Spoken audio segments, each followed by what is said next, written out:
Assalamualaikum warahmatullahi wabarakatuh. Untuk pembelajaran kali ini, kita memasuki pembelajaran PKWU kelas 12 dengan materi Wirausaha Produk Kerajinan untuk Pasar Lokal.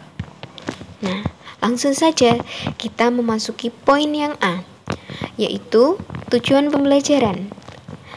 Tujuan pembelajaran yang pertama yaitu menghayati bahwa akal pikiran dan kemampuan manusia dalam berpikir kreatif untuk membuat produk kerajinan serta keberhasilan wirausaha adalah anugerah Tuhan Yang Maha Esa.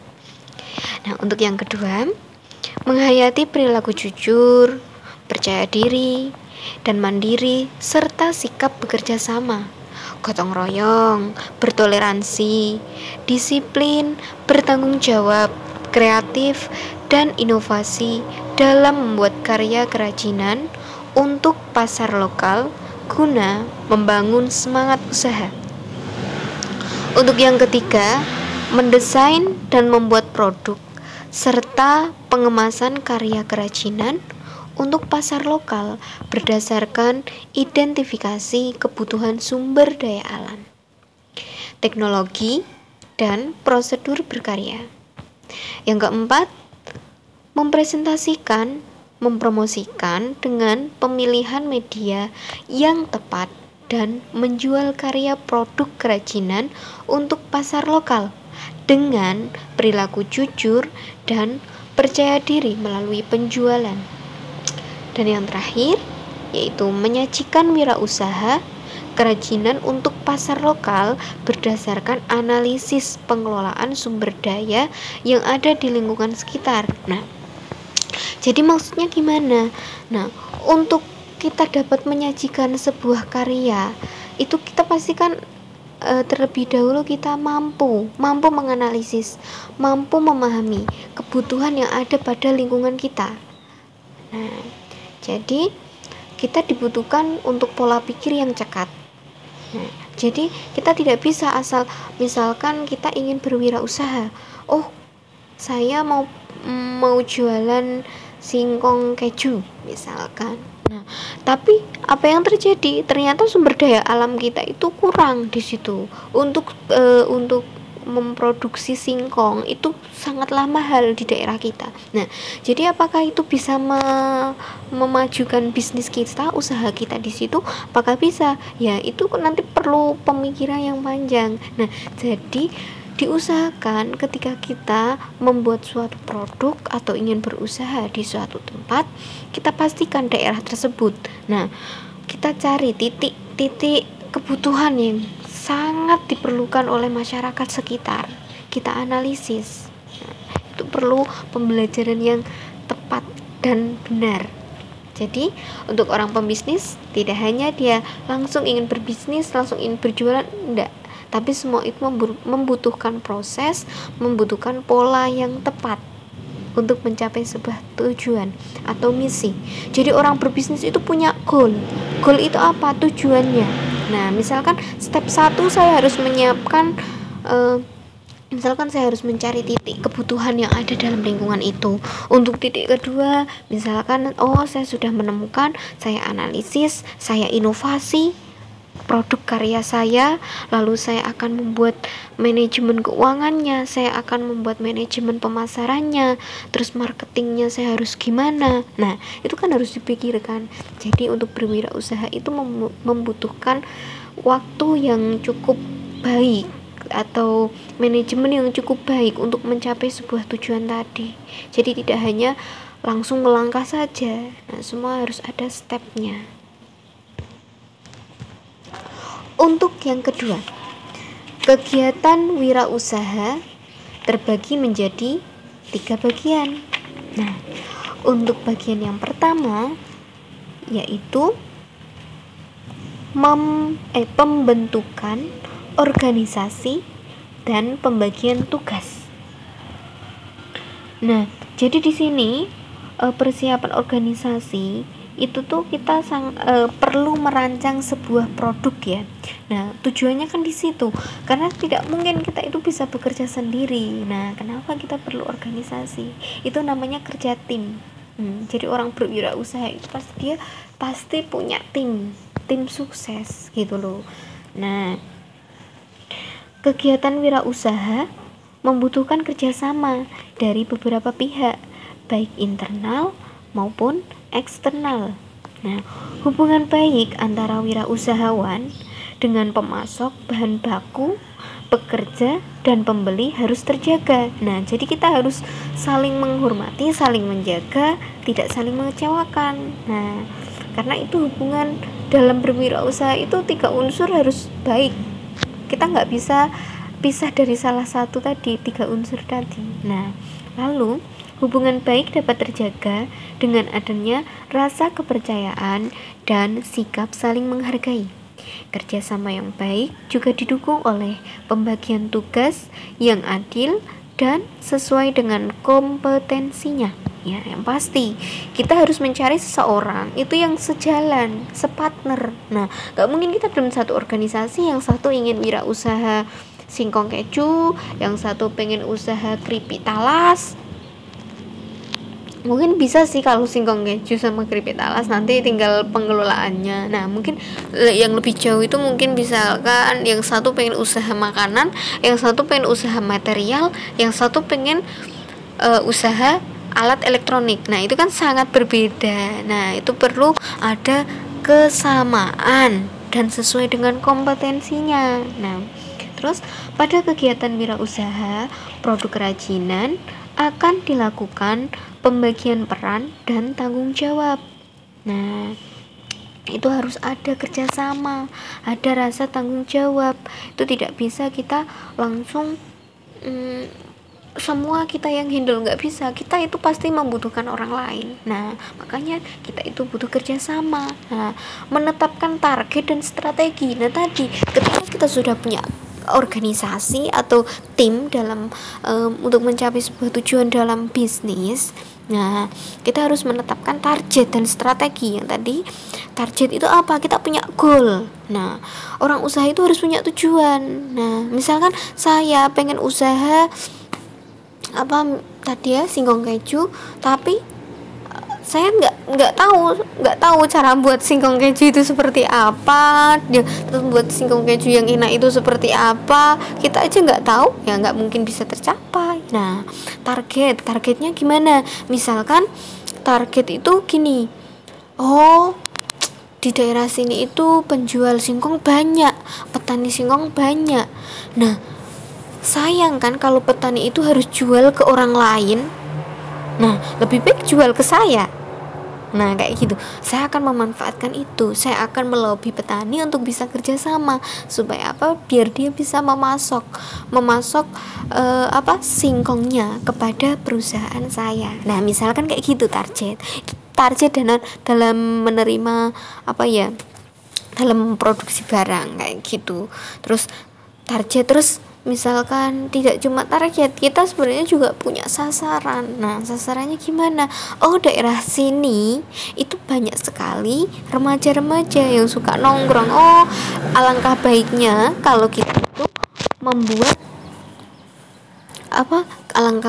ketika kita membuat kafe itu khasnya itu singkong keju. Nah, di singkong keju itu nanti kita bisa siapkan menu-menu spesial. Nah, kita udah punya target, terus sudah punya strategi kan, berarti nah itu sangat perlu. Nah, pokoknya kalau dalam berbisnis itu harus punya target dan strategi. Kalau tidak, maka kita akan bangkrut dan akan rugi.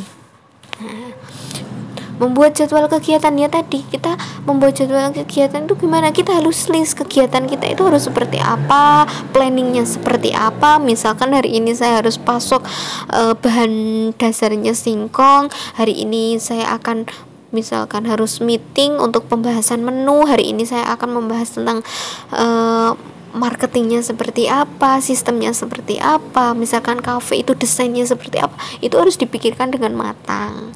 Nah, cara iklannya, cara promosinya itu juga harus dimatangkan. Terus menetapkan biaya produksi dan harga jual, pembiayaan serta alur keuangan. Nah, manajemen keuangan itu juga sangat penting, karena kalau kita tidak punya manajemen, maka apa? Kita tidak tahu, oh ini uang itu harus untuk bisnis, terus untung itu untuk tambahan modal, terus misalkan kita harus sisihkan untuk gaji karyawan, terus misalkan kita sisihkan untuk apa, untuk bagi saham atau lain sebagainya. Itu harus alurnya jelas, tidak bisa kita asal wes toko dilebokke ning kotak, kan nggak bisa kayak gitu. Nah, kita harus punya manajemen keuangan hari ini, harus sistematikanya seperti apa. Misal kita pakai kasir itu bentuk Excelnya harus seperti apa, itu kan harus dipikirkan gitu.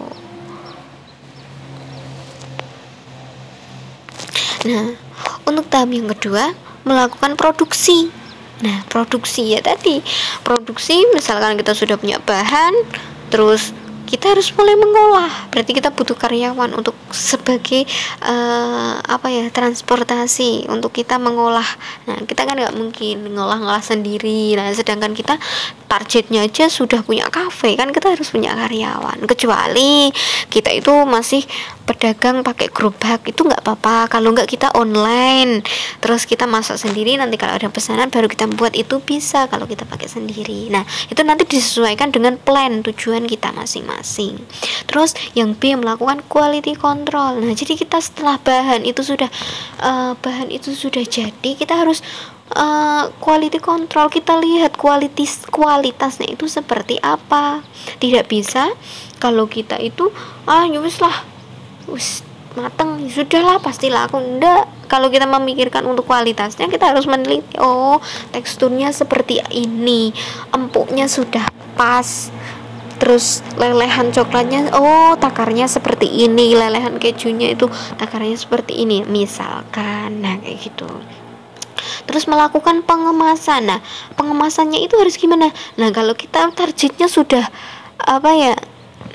penjualan, marketing itu kan sangat menentukan, ya, sangat menentukan pengemasannya itu menarik atau tidak.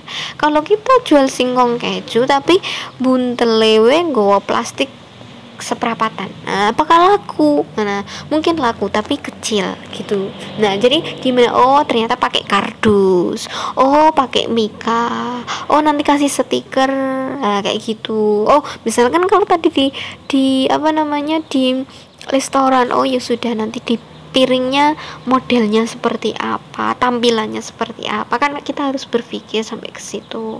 Terus melakukan promosi, penjualan dan distribusi. Nah, cara kita mempromosikan itu seperti apa? Nah, misalkan tadi targetnya restoran, ya udah kita foto itu makanan dengan tampilan yang cantik dan menarik. Kita foto, setelah kita foto ambil gambar yang terbaik, kita promosikan. Nah, kalau kita promosikan lewat WA saja, apakah akan cepat berkembang? Untuk taraf restoran, nah kita harus berpikir seperti itu. Nah, tapi kalau kita melalui taraf rumahan, ya itu mungkin bisa. Tapi kalau kita udah pakai taraf restoran tadi, kita harus menggunakan iklan. Nah, iklannya seperti apa? Wah, kalau iklan pakai artis agak berat, ya sudah kita turunkan sedikit. Dengan cara apa? Kita iklan mungkin bisa pakai web. Nah, kita sewa web, kita bayar, misalkan iklan di web itu per minggu berapa, kita harus main manajemennya tadi, gitu. Terus melakukan promosi, penjualan dan distribusi tadi. Terus yang terakhir, tahap ketiga, yaitu evaluasi kerja dan keuangan. Nah, mungkin setiap 1 minggu sekali itu ya mungkin kalau kepepet, tapi alangkah baiknya setiap hari itu dilakukan evaluasi kinerja. Jadi misalkan kita punya karyawan, itu kita ada supervisinya. Oh, karyawan saya kerjanya gini, kinerjanya gini, kekurangannya gini. Oh, customer itu sukanya gini, kayak gini ya. Kita harus ambil evaluasi. Itu kinerja. Kalau keuangan gimana? Ya udah, setiap hari ada laporan keuangan dari kasir. Kita terima, kita cek. Oh, untung segini, nanti kita ambil modal lagi. Untung kita kita ambil buat gaji karyawan, untuk kita ambil untuk kebutuhan pokok pribadi itu juga bisa. Tapi kita jangan sampai memotong modal, karena supaya apa, usaha itu biar semakin berkembang kayak gitu. Lalu yang B, penyusunan laporan evakuasi. Jadi harus ada laporannya. Nah, laporannya apa ya tadi, misalkan keuangan, kinerja apa, itu harus dibukukan supaya apa, supaya sebagai investasi, inventaris gitu. Oke, sekian penyampaian materi dari saya. Mungkin ini untuk yang selanjutnya kita perlu melakukan tugas kelompok yang pertama. Nah, nanti akan ada tugas selanjutnya, karena untuk berwirausaha itu tidak instan, kita perlu banyak proses gitu loh. Gak ada orang pengusaha yang dia hanya menggunakan satu kali proses, enggak. Semua pasti mengalami jatuh bangunnya dalam berusaha, itu hal wajar kayak gitu. Jadi harus menumbuhkan semangat gitu. Nah, untuk kalian kita harus belajar sejak dini. Kita harus belajar sejak dini, jangan sampai kita terlambat. Berwirausaha itu sangat menarik.